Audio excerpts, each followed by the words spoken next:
You might have wondered why prices continually increase. You might have also wondered why previous generations were able to purchase most of their necessities at a fraction of the price you pay for them today. This phenomena of money losing its value over time is inflation. Inflation is defined as a sustained increase in the general level of prices for goods and services. It is measured as an annual percentage increase. As inflation rises, every rupee you own buys a smaller percentage of a good or service. The value of currency does not stay constant in an economy that faces inflation. When inflation goes up, there is a decline in the purchasing power of money. If the rate of inflation is 20% annually, then theoretically, a cup of tea costing rupees 10 will cost rupees 12 in a year. This can most easily be understood as the rate at which the value of the money you hold falls. If the cumulative inflation rate for the past 10 years is 100%, then 2 rupees today would have the same value as 1 rupee would have had 10 years ago. John Maynard Keynes. By a continuing process of inflation, governments can confiscate secretly and unobserved an important part of the wealth of their citizens. So why is inflation so common? Inflation today has become an integral part of our modern economic system. But before fiat money became prevalent, inflation was not a common occurrence and had severe consequences. When commodity money was prevalent, inflation occurred only when there was an increase in circulation of that specific commodity. One of the best examples is the price revolution that occurred in Western Europe during the second half of the 15th century up to the first half of the 17th century. Prices rose on an average roughly sixfold over 150 years. It is thought that this high inflation was caused by the large influx of gold and silver brought by the Spanish treasure fleet from the New World, especially the silver of Bolivia and Mexico, which began to be mined in large quantities from 1545 onward. The introduction and widespread adoption of fiat money have enabled central banks to control inflation, and many central banks have set preferred rates for inflation. Now you might wonder why governments and central banks would intentionally promote inflation. Governments use inflation as a tool with which they exercise control over the economy.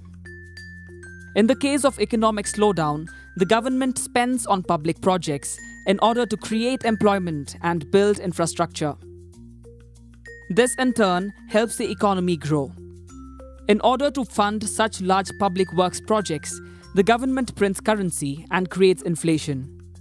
Another reason why inflation is preferred has to do with the fact that it discounts borrowing. As the value of currency borrowed will reduce in the future, inflation makes it cheaper to pay back debts. This in turn promotes spending and pushes forward economic growth.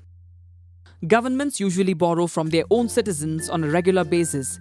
Paying off these debts is easy for governments, as even in times of crisis, it can just print currency and clear debts. Poor management of inflation can lead to a state of hyperinflation. Hyperinflation is an extremely high rate of inflation where the purchasing power of currency is rapidly eroded. This can have devastating effects on the people using that currency. For example, in Zimbabwe, whereby estimates inflation peaked at 500 billion%. Zimbabwe finally tamed inflation in 2009 when it abandoned the Zim dollar and started using American dollars and other foreign currencies instead. It converted bank balances to US dollars at a rate of $1 for every 35 quadrillion Zim dollars. But the damage had been done. Zimbabweans were beggars and 75% of the entire population was being fed on a daily basis, the largest food aid program in any country at any time in history. You might wonder, can the opposite of inflation, deflation, happen? Deflation is a general decline in prices, often caused by a reduction in the supply of money or credit.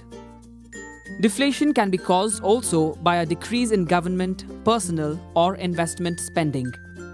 Deflation has the side effect of increased unemployment since there is a lower level of demand in the economy, which can lead to an economic depression. Declining prices, if they persist, generally create a vicious spiral of negatives.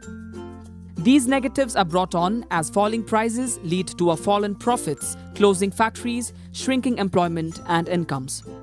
There is an increase in defaults on loans by companies and individuals as they can no longer earn enough to pay back these borrowings. Japan, for example, had a period of deflation lasting decades. It started in the early 1990s. The Japanese government lowered interest rates to try and stimulate inflation to no avail. This led to an economic crisis. The economic crisis had a significant impact on those who retired during this period. Our next episode explains the theory of price determination. Random Walk Ed is created by Random Walk Investment and Financial Services. You could contact us if you need assistance with your finances or are looking to make investments. Please contact us by email in case of queries. Please consider supporting Random Walk Ed on Patreon.